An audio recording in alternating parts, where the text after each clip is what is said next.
The Miami Hurricane fans want to give Manny Diaz a raise and an extension now. Miami's up 31-17 over Pitt. 29 seconds to go in the second quarter. I took Miami in this game in the points. I thought it would be close. Pitt had that big win last week against Clemson.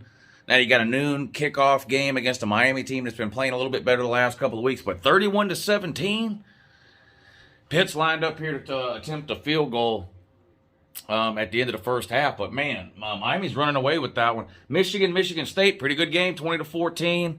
Again, 6 seconds to go till halftime in this one. Lined up for a field goal there too. Cincinnati's out here looking like Oklahoma against Tulane. Remember that back in week 1 when Oklahoma tried to lose to Tulane? Now Cincinnati's out here doing it too. Tulane's a one-win team.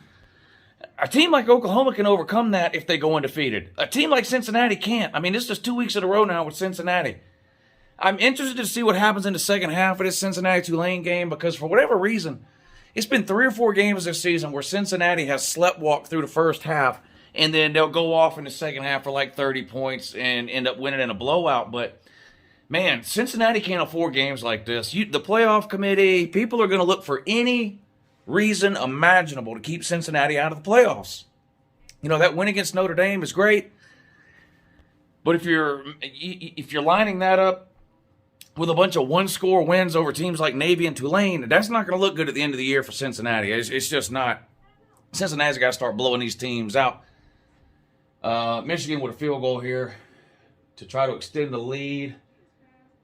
It looks like it's going to be good. And it is right down the middle. So Michigan now up 23-14. Basically halftime. 2 seconds.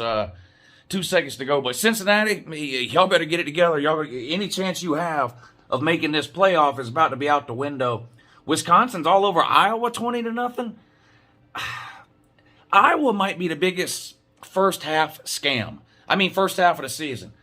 Look at all the teams and everything that everybody did in the first half of the season, right? Iowa was ranked number 2 not that long ago. Now they're getting blown out by a 3-loss Wisconsin team. I mean, this is humiliating. Iowa's not even going to win the Big Ten West.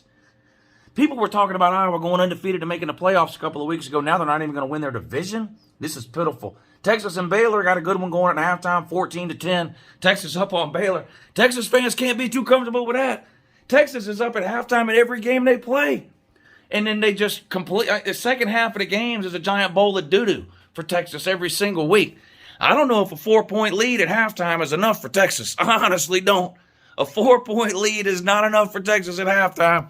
Yeah, we've seen this movie before, hadn't we? Oklahoma State. Texas is 4-3. Baylor's 6-1.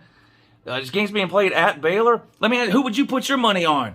Texas is up 14-10 at halftime. I would put my money on Baylor right now to win the game. Texas, forget not being a second-half team. They don't even show up in the second half. It's pitiful.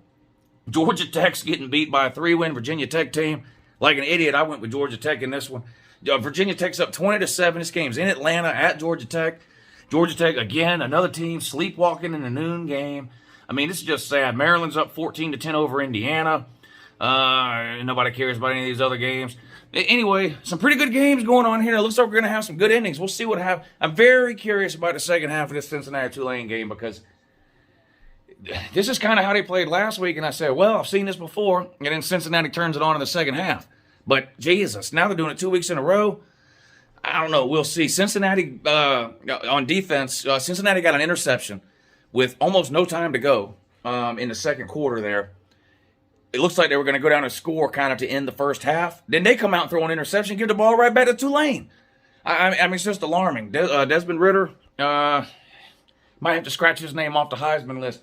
Again, it doesn't matter whether it's fair or what we think about it or not. If you're in the group of 5, whether you're talking about making the playoffs as a team or individual awards, you've got to do above and beyond what anybody else would have to do to get the same consideration.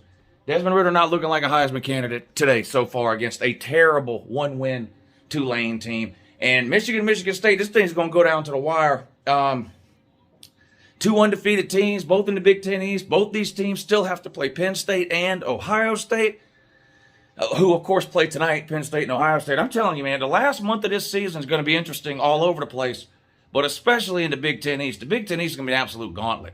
I'm curious to see. I think everybody thinks Ohio State's going to beat Penn State tonight. I think that too. They're a 20-point favorite, though. And Penn State basically is making its last stand today.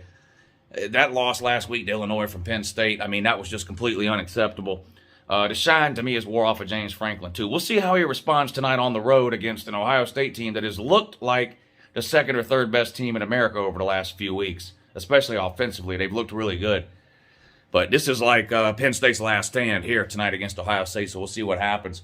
Bunch of good games coming on at 3:32. I'll be streaming right here on this channel at 3:30 during all the afternoon games. Of course, you got Georgia and Florida. You got Florida State and Clemson, too. And Florida State, a popular upset pick this week to beat the Taters in Tater Town. I don't know if they can pull it off. They might can keep it close. Clemson is that bad. Clemson is that bad. Florida State, we'll see. It's a home game for the Taters, so they'll be able to rub that stupid-ass rock and tumble down that hill. We'll see. We'll see if they can pull it off. Anyway, I'll see y'all right here at 3:30 for the afternoon games. Have a good morning.